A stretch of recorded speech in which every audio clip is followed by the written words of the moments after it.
Assalamualaikum warahmatullahi wabarakatuh. Alhamdulillahirrahmanirrahim. Wa bihi nasta'inu ala umuri dunya wa din. Wassalatu wassalamu ala asyrafil anbiya'i wal mursalin Sayyidina wa maulana Muhammadin wa ala alihi wa sahbihi ajma'in.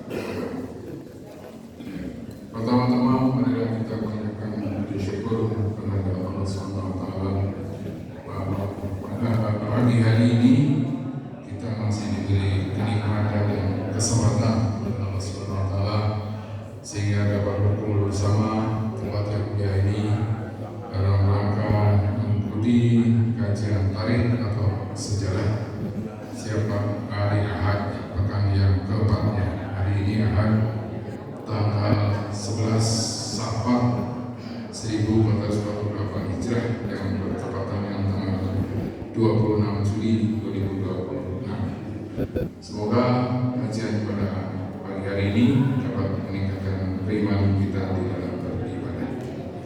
Insyaallah. Salawat dan salam semoga tercurahkan pada Rasul kita Nabi Muhammad sallallahu alaihi wasallam beserta keluarga, para sahabat, para tabi'in dan mudah-mudahan sampai kepada kita seluruh umat yang hingga akhir zaman. Bapak Ibu, sahabat yang saya hormati,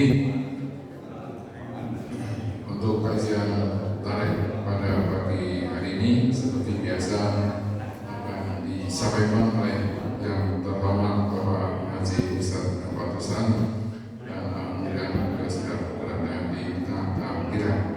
Pada kesempatan kali ini beliau akan menyampaikan materi yang berjudul Belajar Kehidupan dari Kisah Nabi Yusuf. Mari kita simak bersama. Semoga apa yang beliau sampaikan akan menambah ilmu bagi kita dan meningkatkan keimanan dan kualitas ibadah kita sehari-hari.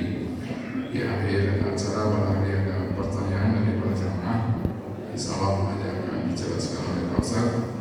Dan sebagai acara penutup, para jamaah jangan pulang dulu, kita ngopi bersama di teras masjid. Saya kira dari kami sekian, terima kasih. Assalamualaikum warahmatullahi wabarakatuh. Waalaikumsalam. Ustaz, kami bersilakan.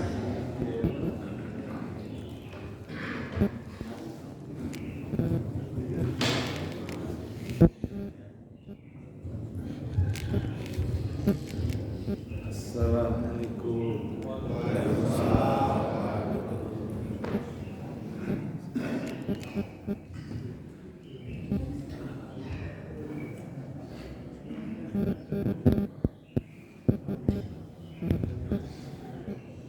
Alhamdulillah alladzi bi ni'matihi tatimmus shalihat wa asyhadu an la ilaha illallah wahdahu la syarika lah wa asyhadu anna Muhammadan abduhu wa rasuluh amma ba'd. Allahumma bika asbahna wa bika amsayna wa bika nahya wa bika namutu wa ilaika nusur. Qala Allah ta'ala fil Qur'anil azim, a'udzu billahi minasy syaithanir rajim. Innahu man yattaqi wa yasbir fa innallaha la yudhi'u ajral muhsinin. Hadirin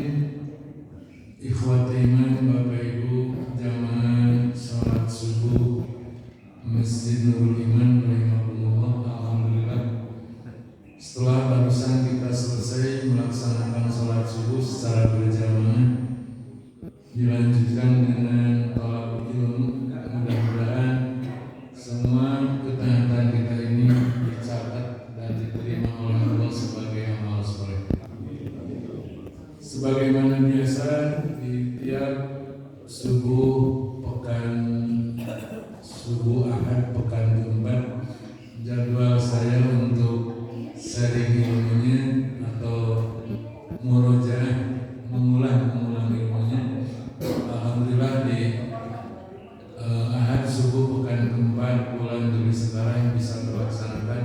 Mudah-mudahan semua niat baik kita, pengorbanan kita, langkah-langkah kita untuk terlaksananya taklim ini dicatat dan diterima oleh Allah sebagai amal soleh.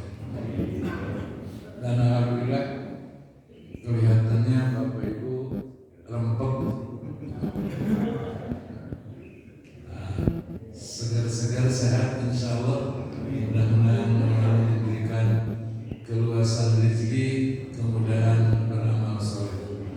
Bapak Ibu, untuk materi murojaah belajar kehidupan dari kisah Nabi Yusuf. Di surah Yusuf ayat 90-nya tadi di mukadimah saya bacakan ada ayat innahu may yattaqi wa yasbir fa innallaha la yudimu ajral muhsinin. Ini pesan dari Nabi Yusuf. Sesungguhnya siapa yang bertakwa dan bersabar, innahu man yattaqi wa yasbir, sesungguhnya barang siapa yang bertakwa dan bersabar, fa innallaha la yudimu ajral muhsinin, sesungguhnya Allah tidak akan menyia-nyiakan balasan bagi orang yang berbuat baik. Ini pesan yang di surah Yusuf ayat ke-90-nya. Sesungguhnya barang siapa yang bertakwa dan bersabar, sesungguhnya Allah tidak akan menyia-nyiakan pahala bagi orang-orang yang berbuat baik. Bapak Ibu, kalau bicara masalah Nabi Yusuf, yang populer apanya? Pak, Bu, Ibu lah. Gantengnya. Terus namanya di penjara, dialungkan ke sumur, nanti jadi menteri dan jadi penguasa. Nah, awalnya baik, berakhir buruk, disangka buruk, berakhir baik. Nah, begitulah nanti liku-liku kehidupan Nabi Yusuf. Nah, yang terkenal ke kita itu populernya tentang ketampanannya yang membuat para wanita terpesona, sehingga di kita ada mitos kalau ibu-ibu sedang hamil ingin anaknya ganteng sehingga Nabi Yusuf, baca surat Yusuf. Pas bro lahir sehingga bapak nawe, sehingga bapak nawe itu sehingga Nabi Yusuf. Itu mitos, bukan mitos. Daya dasarnya, daya ilmiahnya. Kalau ingin perempuan cantik sehingga Maryam, baca surat Maryam. Penyambung, bro sehingga ibuna. Justru harus atau harus senang kalau anak kita sehingga kita. Kalau sehingga batur itu seperti orang lain, harus curiga kenapa seperti orang lain. Nah, berkenaan dengan kisah Nabi Yusuf ini panjang perjalanannya, harus berangkat dulu dari Nabi Yakub. Kan Yusuf bin Yakub bin Ishak bin Ibrahim. Jadi Nabi Yusuf mah putra Nabi, akina Nabi, bapaknya Nabi, akinya Nabi, buyutna oge Nabi. Ishak Yusuf, Nabi Yusuf bin Nabi Yakub bin Nabi Ishak bin Nabi Ibrahim Makanya kata Rasulullah, Yusuf itu keturunan mulia, dididik, dibesarkan di lingkungan kenabian. Berbeda nanti dengan Nabi Muhammad, bukan turunan Nabi, tapi kalau Nabi Yusuf turunan Nabi. Nah, yang Bapak Ibu tahu, Nabi Yusuf kan dalam sejarah dari 25 tuh Nabi dan Rasul yang kita ketahui, yang 25 itu terbagi di 4 wilayah ya.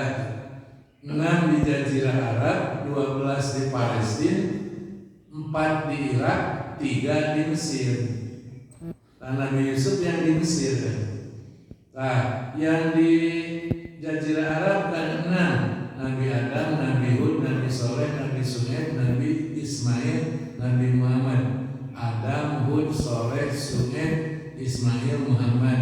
Nah, di Palestina 12 orang paling banyak, dimulai dari Nabi Lut, Ishak, Yakub, Ayub, Dzulkifli, Daud, Sulaiman, Yasa, Zakaria, Yahya, Isa.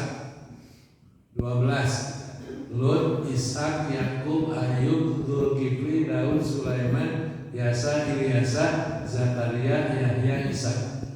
Di Irak 4 orang, Nabi Idris, Nabi Ibrahim, Nabi Yunus, Nabi Idris, Nabi Nuh, Nabi Idris, Nabi Ibrahim, Nabi Yunus.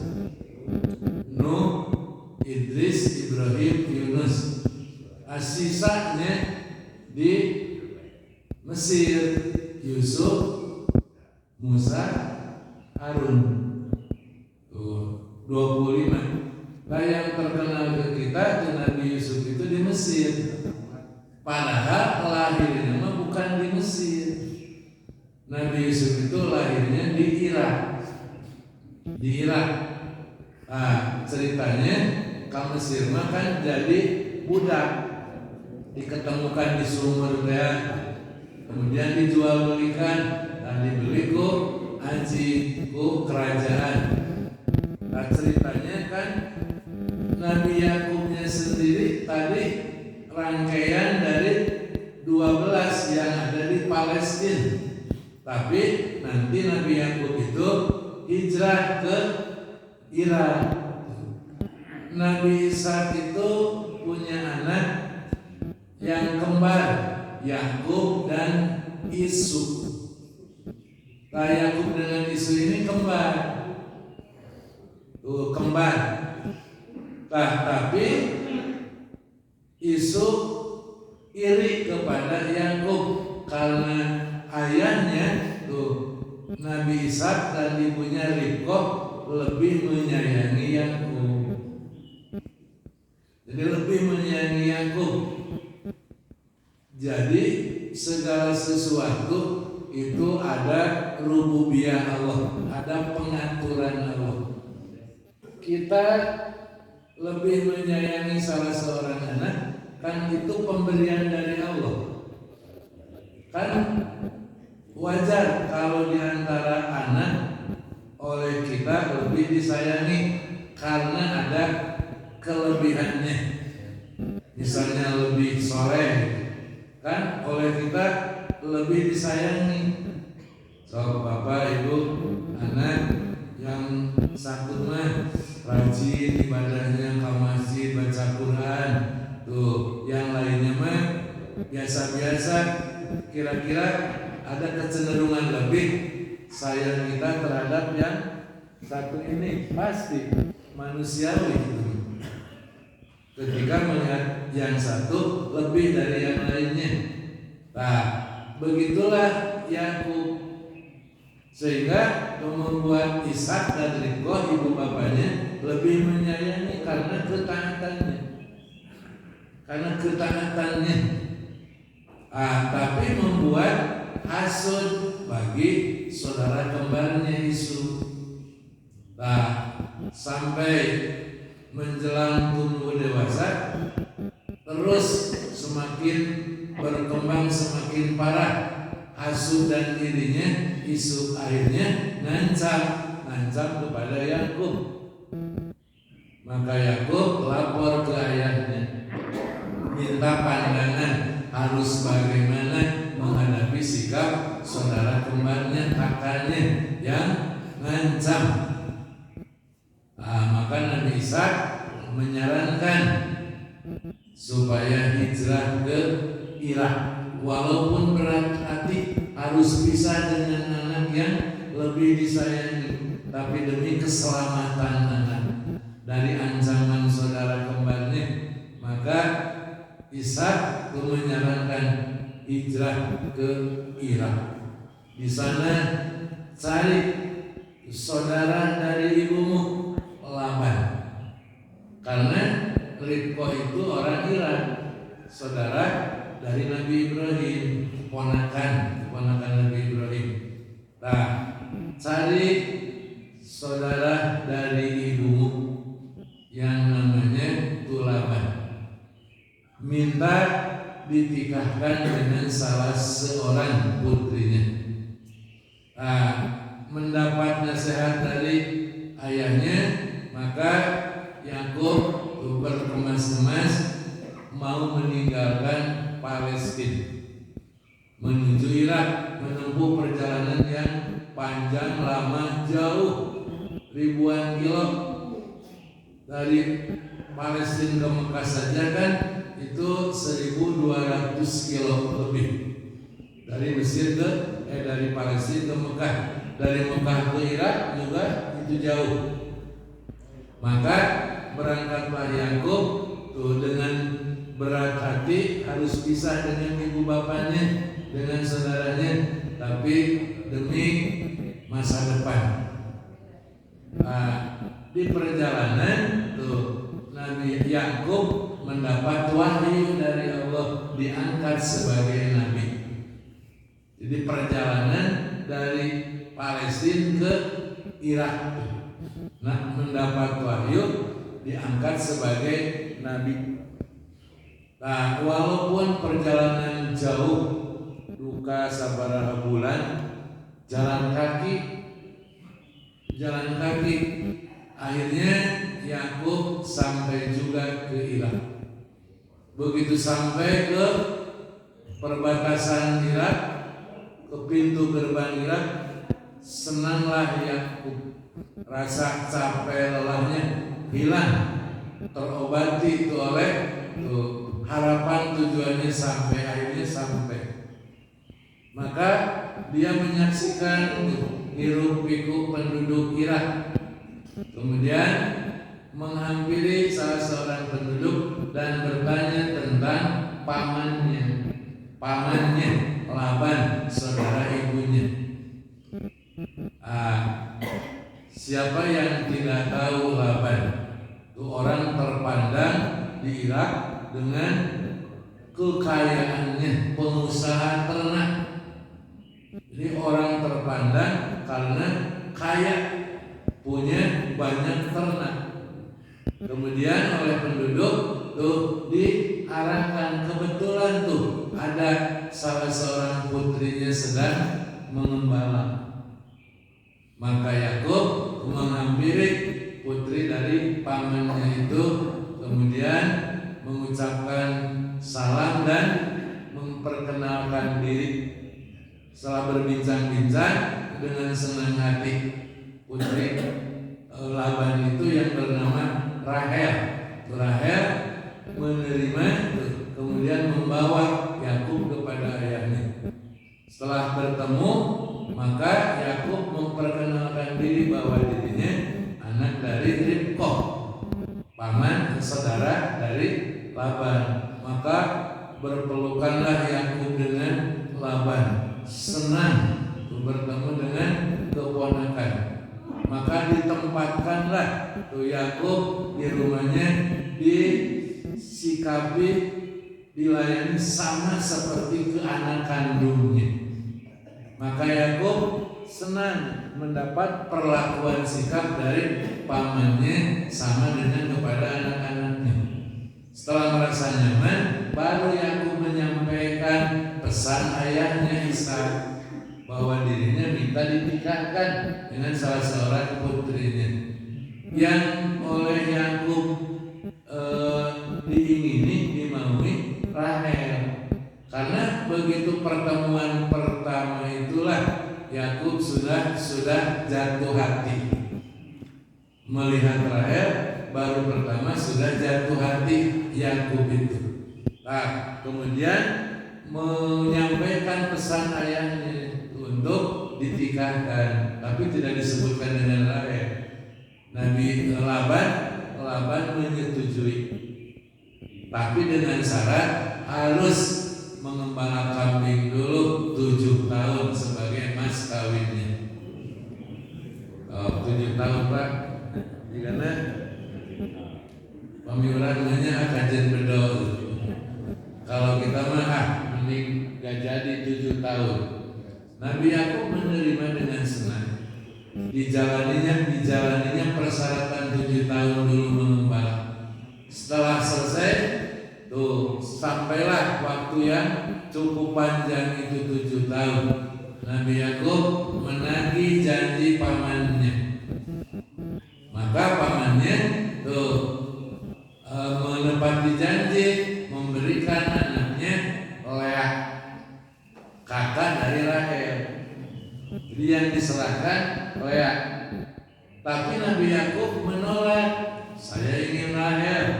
Tadi pandangan pertamanya jatuh hatinya ke Rahel.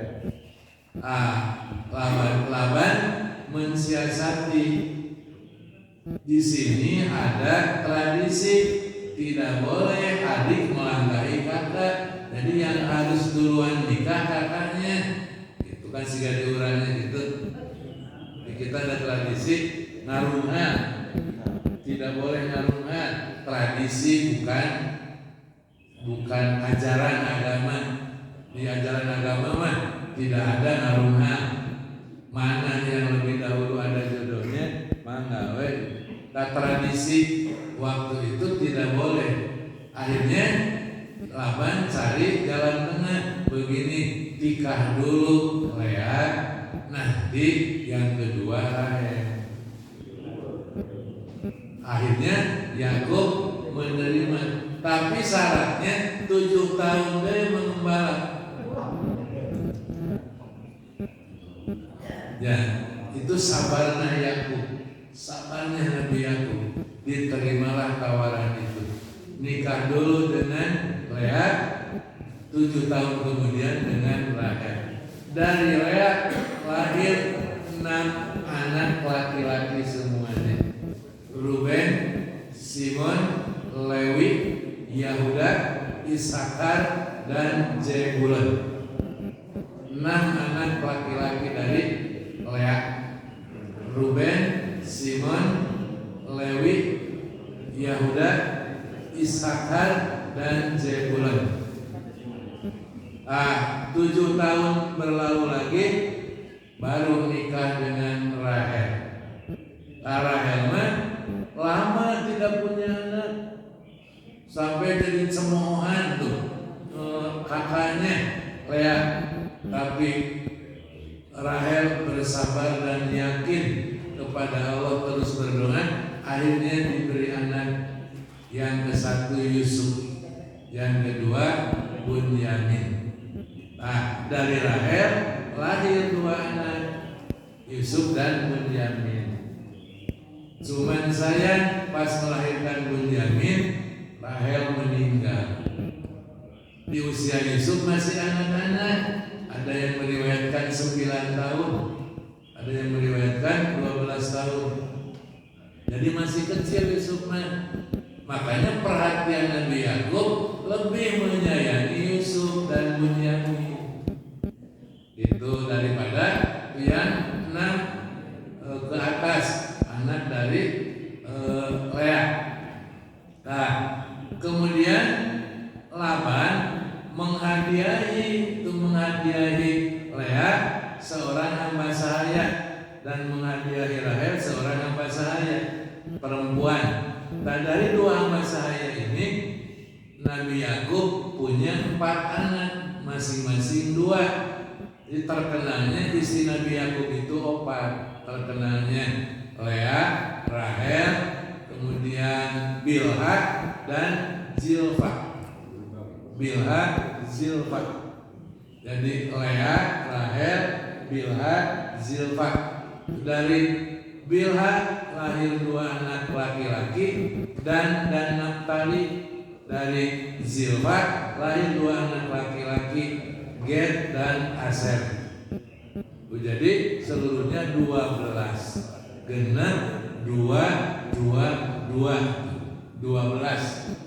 Nah, itu dongeng dari Bapak Ibu. Nah, Yusuf itu lebih disayangi setelah bercerita kepada ayahnya di usia anak-anak, bermimpi melihat 11 bintang, matahari dan bulan sujud kepadanya.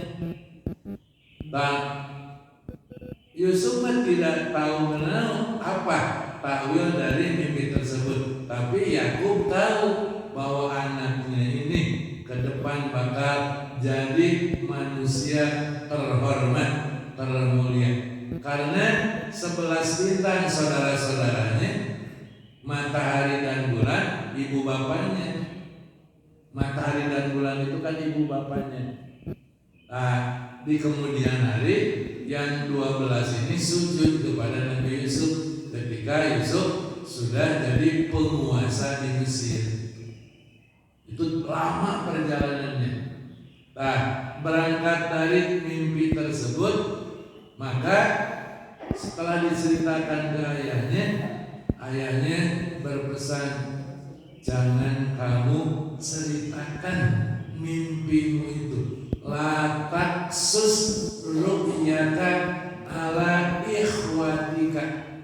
Jangan engkau ceritakan mimpimu itu kepada saudara-saudaramu. Nanti mereka akan memperdayamu.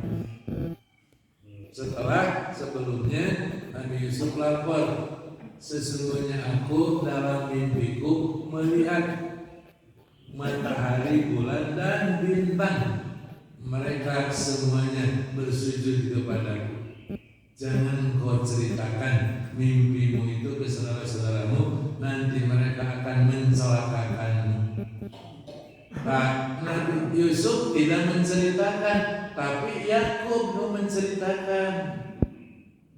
Engkau ulah nyaritakeun ka budak, tapi Yakubnya sendiri menceritakan keceplosan dan bapak ke anaknya, ke anak-anak bunga. Justru membuat yang 10 semakin dendam, semakin benci. Nu 10 dan Bunyamin mah ikut-ikutan kan, saudara kandung kan Bunyamin mah. Maka yang 10 ini merencanakan jahat. Ada yang mengusulkan bunuh, ada yang mengusulkan buang. Akhirnya disepakati jangan sampai dibunuh mah, kurang buang senaka sumur. Caranya bagaimana? Pura-pura kita bawa Bunyamin ke Yusuf, izin ke ayah kita, karena ayah kita itu sesat. Inna abana lafi dolalin mubin. Sesungguhnya bapak kita ada dalam kesesatan yang nyata. Nah, kenapa lebih menyayangi Yusuf? Kita terlantarkan, diabaikan. Nah, makanya surat Yusuf itu surat yang ahsanal qasas, kisah terbaik. Di surah Yusuf di ayat keduanya diterangkan, sesungguhnya kami telah menurunkan, ayat ketiga, telah menurunkan kepadamu tuh ahsanal qasas, kisah terbaik. Kan cerita-cerita nabi-nabi yang lain itu seperti di Quran ada surat Hud sebelum Yusuf, tapi tidak menceritakan penuh tentang perjalanan hidup Nabi Hud di surat Hud. Ada surat Ibrahim, tidak menerangkan kisah Nabi Ibrahim sepenuhnya, cuma beberapa ayat. Kisah Nuh, ada surat Nuh. tapi tidak diterangkan sepenuhnya di surat Nuh cerita Nabi Nuh. Kalau di surat Yusuf semuanya menerangkan kisah Nabi Yusuf dari awal sampai akhir. Makanya disebut ahsanal qasas. Surat Yusuf itu sebaik-baik kisah. Dan turun itu ada asbabun nuzul. Ada sahabat yang kepada Rasul meminta, wahai Rasulullah, coba wahyu yang turun itu jangan hanya perintah larangan, coba tuh wahyu yang turun itu kisah-kisah. Maka Rasul tersenyum. Kemudian turunlah surat Yusuf. Jadi ada permintaan dari sahabat tuh, wahyu yang turun itu jangan hanya perintah larangan. Coba yang turun itu cerita, itu kisah, sejarah. Rasul tersenyum, turun surat Yusuf. Itu di tahun ke-10 kenabian, masih periode Mekah. Turunnya surat Yusuf ini masih periode Mekah. Nah, jadi si saudara yang 10 ini membujuk Nabi Yakub, minta izinkan tuh kami untuk berburu tuh, karena kebiasaan anak-anak Nabi Yakub itu berburu, sehingga kakeknya jadi senang berburu. Nah, makanya membujuk. Awalnya Nabi Yakub tidak mengizinkan, ada kekhawatiran kakak-kakaknya tidak bisa menjaga. Tapi karena dibujuk, diyakinkan, walaupun berat hati, Yakub akhirnya mengizinkan. Dan setelah di perjalanan jauh dari rumah, bukan mau berburu, mau membuang Yusuf, dilemparkanlah ke sumur. Sebelum dilemparkan, baju luar dibuka dulu, dilumuri oleh darah tuh hewan buruan, ditipu. Makanya nanti dari kisah Nabi Yusuf itu ada cerita 3 baju. Baju Yusuf yang jadi tipu daya, yang jadi pengkhianatan saudaranya untuk menipu ayahnya. Kan dilaporkan ke ayahnya, Yusuf itu dimakan serigala, minta maaf, kami lalai tidak bisa menjaga. Ini buktinya. Nabi Yakub tidak percaya, tapi harus bagaimana berbuat kecuali bersabar. Fasobrun jamil. Nanti kalimat sabar itu indah. Fasobrun jamil. Nah, baju Yusuf yang jadi tanda pengkhianatan dari saudara-saudaranya. Nanti baju yang kedua, baju pengkhianatan istri penguasa Mesir yang baju Yusuf robek. Nah, baju ketiga itu baju kabar gembira dari Nabi Yusuf untuk ayahnya. Baju kabar gembira. Kalau baju robek mah kan ketika Zulaiha mau memperkosa Yusuf. Jadi ayah istri memperkosa laki-laki, sana laki-laki memperkosa perempuan, ayah perempuan memperkosa laki-laki. Nah, baju yang ketiga mah baju kabar gembira. Nanti ketika Nabi Yusuf sudah jadi penguasa Mesir, terjadi peceklik yang lama dan menyebar ke seluruh wilayah, termasuk ke Irak. Di Irak juga peceklik. Maka saudara-saudara Yusuf yang 10 datang ke Mesir, kecuali Mesir ya masih banyak tersedia pangan. Dari Irak datang ke Mesir mau minta bantuan ke penguasa Mesir. Datanglah saudara-saudara Yusuf yang 10 berhadapan dengan Yusuf. Yusuf mengenal mereka, mereka tidak mengenal Yusuf. Sudah puluhan tahun tidak bertemu.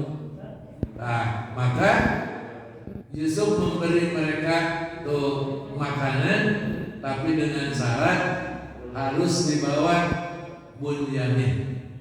Karena mereka bercerita punya 11 saudara, tapi yang 11 tidak dibawa. Maka Yusuf mensyaratkan nanti kalau kesini lagi bawa. Nah, maka dibawalah Bunyamin, minta izin kepada Yakub. Nah, Nabi Yakub itu ternyata buta 2 kali. Buta pertama karena kehilangan Yusuf. Nabi Yakub kan nangis sampai bengkak-bengkak matanya dan buta. Kemudian oleh Allah disembuhkan. Buta yang kedua nangis karena kehilangan Bunyamin, bengkak-bengkak sampai buta. Makanya di Quran kalimat pasobrun jamil ada 2 kali di surat Yusuf itu. 1 ketika laporan Yusuf hilang, 2 ketika laporan Bunyamin hilang. Nah, Bunyamin tadi ketika dibawa ke Mesir, pas pulang tidak dibawa lagi karena ditahan oleh penguasa Mesir. Padahal oleh Nabi Yusuf memperkenalkan diri, saya Yusuf. Akhirnya di pertemuan kedua ketika saudara-saudara datang memperkenalkan diri, saya Yusuf. Nah, kemudian pulang saudara-saudaranya disuruh untuk membawa ayahnya. Akhirnya reunian tuh. Nabi Yusuf, orang tuanya, saudara-saudaranya semuanya dibawa ke Mesir, dimaafkan oleh Nabi Yusuf. Nabi Yusuf tidak dendam, memaafkan. Semuanya bersujud kepada Nabi Yusuf.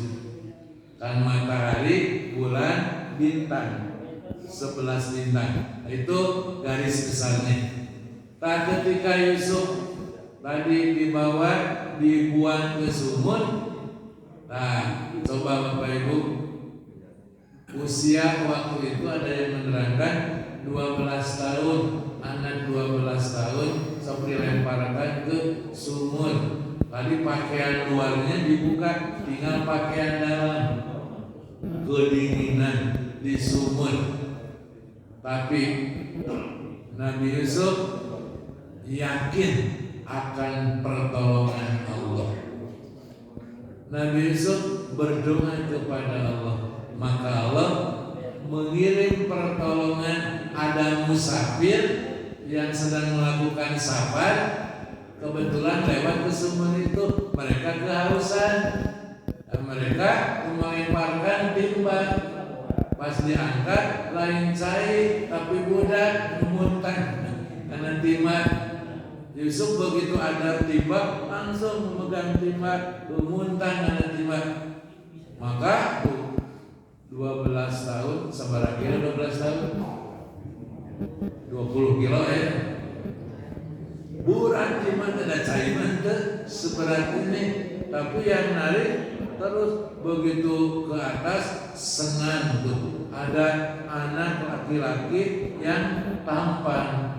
Iman bakal mahal sudah orang jual. Maka begitu sampai ke atas dimasukkan ke roda barang dagangan dan didagangkan. Itu perjuangan Nabi Yusuf. Jadi ketika ibu-ibu yang hamil ingin anaknya si Nabi Yusuf, kumaha dijabatnya dipijat ke sumurna. Jadi hamba saya didagangkan. Berat kisah Nabi Yusuf. Ujian Nabi Yusuf itu berat. Dibuat, tapi setelah dibuat ada di rumah raja. Para musafir tadi tuh datang ke Mesir ngadagangkan Yusuf, dibeli oleh Aziz. Aziz itu kan penguasa Mesir waktu itu. Aziz ada harapan, mudah-mudahan ada manfaatnya atau dijadikan anak angkat. Diserahkanlah kepada istrinya dan dipesani, jaga rawat anak ini, mudah-mudahan memberi manfaat. Itu dari pesan dari. Atau kita angkat anak saja, jadikan anak angkat. Kebetulan Aziz dan Zulaikha belum punya anak. Cerita Nabi. Nah, ujian yang lebih berat Nabi Yusuf dibandingkan dengan itu dibuang oleh saudaranya ke sumur, dibuang mah itu harus sabar, tidak ada pilihan lain. Ketika dibuang ke sumur, pilihannya hanya satu, sabar. Tapi ketika diuji yang kedua tuh oleh Zulaiha, itu pilihannya banyak, bukan sabar. Apakah mengikuti keinginan? Tapi Nabi Yusuf berlindung kepada Allah, yang akhirnya oleh Allah diberikan penjagaan, selamat dari fitnah, dan nanti akhirnya Nabi Yusuf dipenjarakan. Tapi Yusuf mengatakan penjara lebih aku sukai. Itu ketika Zulaiha melihat Yusuf tumbuh semakin dewasa, semakin tampan. Tadi nama nyaan kabudak teh ayeuna mah bogo. Ya kan sanes budak asli anak angkat sayang ke Yusuf teh. Dari sayang setelah dewasa tumbuh benih cinta. Makanya Zulaiha mencari-cari momen kapan tuh bisa tidur bareng dengan Yusuf. Karena selama ini kesepian, karena Ajit sering keluar ngurus urusan negara. Bapak makanya tong sering ninggalin istri itu, mesti selingkuh kan. Zulaiha ini ceritanya kesepian. Jadi palire Pak Ajitnya, Bu Ajitnya sering ditinggalkan, kebutuhan biologisnya itu akhirnya tidak terpenuhi. Makanya hasratnya, nafsunya sangat besar melihat Yusuf. Cuman kan Allah menjaga, melindungi Yusuf. Itu berangkat dari situ. Karena istri raja itu, pintu kamarnya itu 7. Dan masing-masing dari satu pintu ke pintu lain jaraknya jauh. Makanya lari. Ketika Yusuf kan diperdaya dan istri Ajit Zulaiha semakin tinggi hasratnya, semakin ingin memiliki Yusuf, maka Yusuf semakin menolak. Maka Allah memberikan wahyu kepada Nabi Yusuf untuk lari ke pintu. Maka larilah Yusuf ke pintu yang tadi dikunci. Wa ghallaq qatil abwab. Pintu dikunci 7 pintunya. Aman. Menurut Zulaiha, hasratnya akan terpenuhi. Yusuf bisa dikendalikan. Tapi begitu lari ke pintu pertama terbuka. Padahal tadi dikunci. Usah tadi buka Pak. Kan Allah disalamatkan. Pintu kedua terbuka, 7 lapis pintu atau istri raja kan harus aman. Pas pintu ke-7 nutup terbuka, Allah tidak dibuka. Maka Zulaiha mampu mengejar dan menarik baju Yusuf sampai robek. Itu di pintu ke-7. Pas begitu robek, pintu terbuka. Di depan pintu sudah berdiri Ajit. Zulaiha panik, tapi langsung terpikir ide untuk melemparkan kesalahan ke Yusuf. Ngadu bahwa Yusuf mau, bukan sudah, mau memperkosa. Karena mau tidak terjadi, Ajit tabayun. Bagaimana, siapa yang salah? Yusuf membela diri, dia bukan saya, dia yang mau kepada saya. Akhirnya Ajit tidak marah, tapi tabayun. Klarifikasi ini bagaimana ceritanya? Bagaimana buktinya? Apa buktinya? Kamu Yusuf tidak salah. Maka salah seorang keluarga dari kerajaan ada yang menceritakan punya bayi usia 6 bulan. Bayi yang jadi saksi dan berbicara, memberikan solusi begini saja. Kalau baju Yusuf robek dari belakang, Zulaiha yang salah. Kalau baju Yusuf robek dari depan, Yusuf yang salah, Zulaiha yang benar. Pas dibuktikan baju Yusuf yang robek itu dari belakang. Maka Ajib kepada Yusuf, berpalinglah dari keadaan tong dibeja-beja, cukup kejadian ini memalukan kerajaan. Hei, ke istrinya, kamu minta ampunlah kepada Allah atas kejadian. Kan belum terjadi. Makanya Ajib tidak marah, belum terjadi. Nabi Yusuf dimaafkan, istrinya harus minta ampun kepada Allah. Tapi ini ceritanya panjang, ini berarti kayak bagus tuh. Dan akhirnya sudah, walaupun diketahui Yusuf tidak salah, Zulaiha yang salah, begitu berita oleh Ajib dipesankan, jangan kejadian ini sampai bocor keluar, cukup keluarga kerajaan yang tahu. Tapi lama kelamaan akhirnya, sama Mesir aku jadi apa? Biasa kan rahasia mah, tong dibeja-beja. Jadi apa? Raja akhirnya marah, wah ini mah Yusuf senang beja-bejanan. Akhirnya ditangkap, di penjara. Nah itu nanti cerita kedua. Jadi ini bagian ke-1. Insya Allah nanti bagian kedua. Cuman nanti pesan dari Nabi Yusuf, siapa yang bertakwa dan bersabar, Allah tidak akan menyia-nyiakan balasan bagi orang yang berbuat baik. Walaupun Nabi Yusuf tadi dibuang di penjara, ujung-ujungnya jadi penguasa. Itu balasan dari Allah. Jadi sementara baru bagian pertama sampai situ dulu, masih panjang. Kalau kita baca ayat 24 dari surat ke-12 ini, di situ dikatakan bahwa keduanya itu suka saling suka. Ya. Bahkan sampai terjadi. Nah, kalau tidak ada pertolongan Allah, mungkin terjadi itu. Dinyatakan di situ dia termasuk orang yang terpilih. Dalam masyarakat modern seperti sekarang ini, peristiwa suka sama suka itu banyak sekali. Bahkan tidak sedikit sampai eksekusi. Nah, untuk mencegah hal seperti itu, bagaimana menafsirkan ayat tersebut bahwa Tuhan memberi tanda sehingga peristiwa itu tidak terjadi? Hatur nuhun. Jelas, karena para nabi itu maksum dari sisi umum, kan para nabi maksum dari dosa.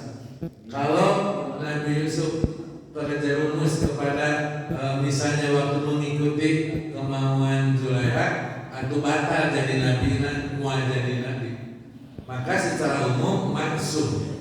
Nah, itu yang selama ini ada kesan Nabi Yusuf juga menginginkan, padahal tafsir walaqad hammat bihi wa hamma biha laula an ra'a burhana rabbi.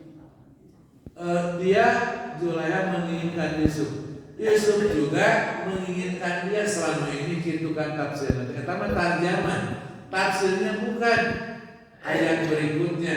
Kalaulah dia tidak melihat burhan cahaya dari Tuhannya, kalau tidak melihat burhan dari Tuhannya, Yusuf menginginkan, tapi karena melihat jadi tidak menginginkan. Sebetulnya jadi dijaga maksum oleh Allah. Sebelumnya Nabi Yusuf mengatakan ma'ada Allah, saya berlindung kepada Allah. Jadi yang selama ini ada kesan Nabi Yusuf juga menginginkan norma serta laki-laki dan Allah dilindungi. Ya betul itu, tapi sebenarnya Nabi Yusuf dimaksud dari keinginan juga dari apa. Jadi tidak Nabi Yusuf tidak menginginkan karena dijaga oleh Allah. Itu yang saya baca dalam tafsir. Memang ada 3 tafsir. Jadi ada yang cocok cenderung norma, ada laki-laki menginginkan. Nah, makanya insya Allah nanti di pertemuan kedua akan saya pertajam bahasan tentang bagaimana taham yang ada di surat Yusuf. Apakah Nabi Yusuf terlintas untuk mengikuti atau tidak? Insya Allah nanti dipertajam ayat ke-24 tentang kamu. Dan ada 14 pelajaran dari terhindarnya Nabi Yusuf dari Zulaiha. Ada 14 pelajaran. Sudah ada di saya datanya, insya Allah nanti di pertemuan kedua.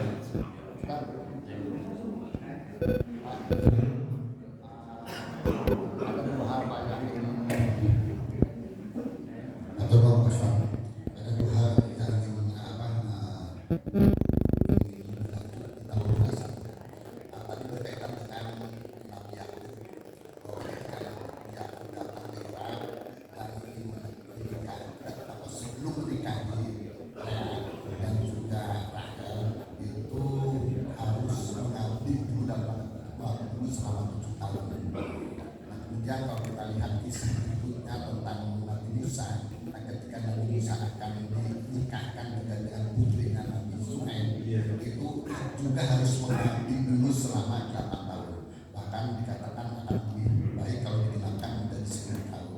Nah, pertanyaannya apakah memang pengabdian sebelum menikah itu dulu menjadi sebuah tradisi atau menjadi sebuah keharusan? Nah, itu yang pertama.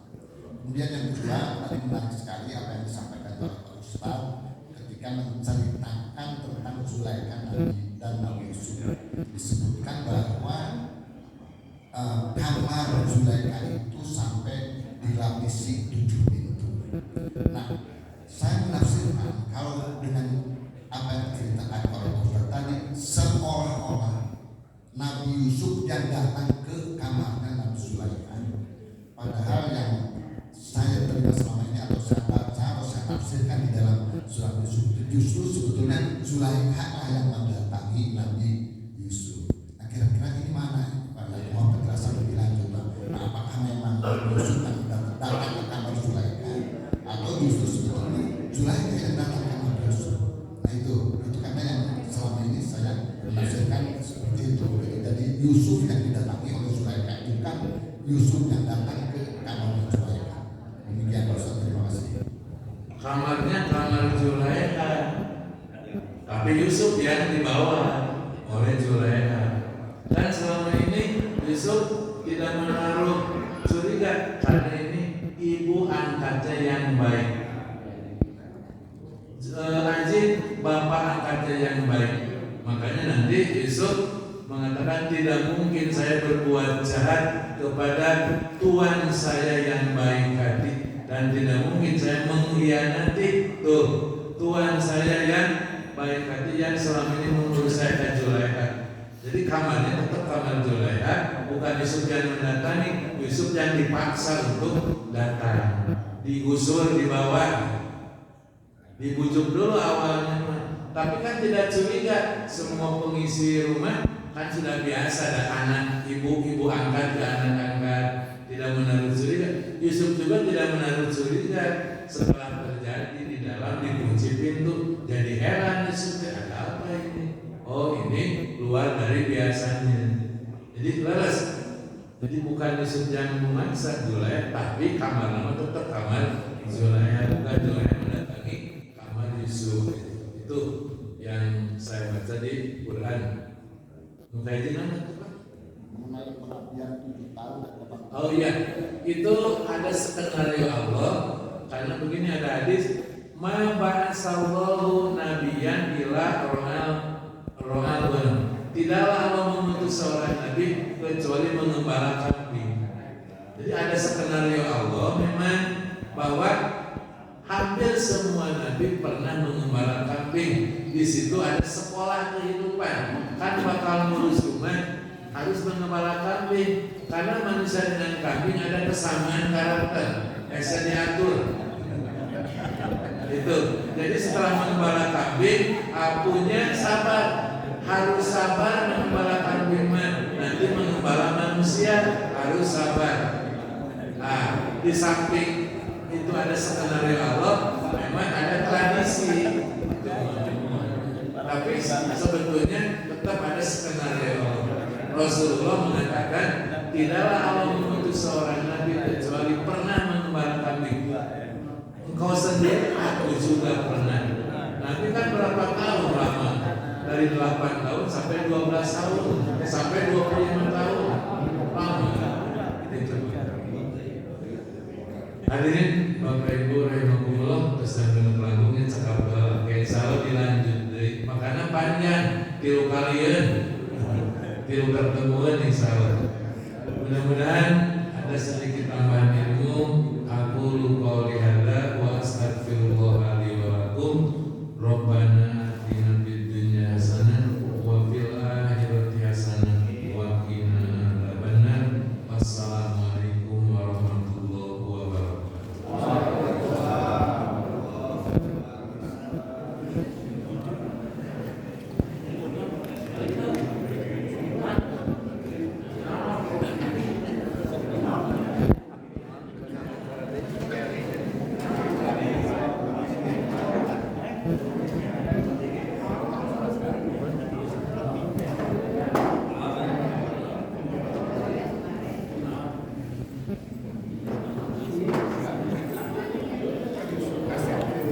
Ha ha ha.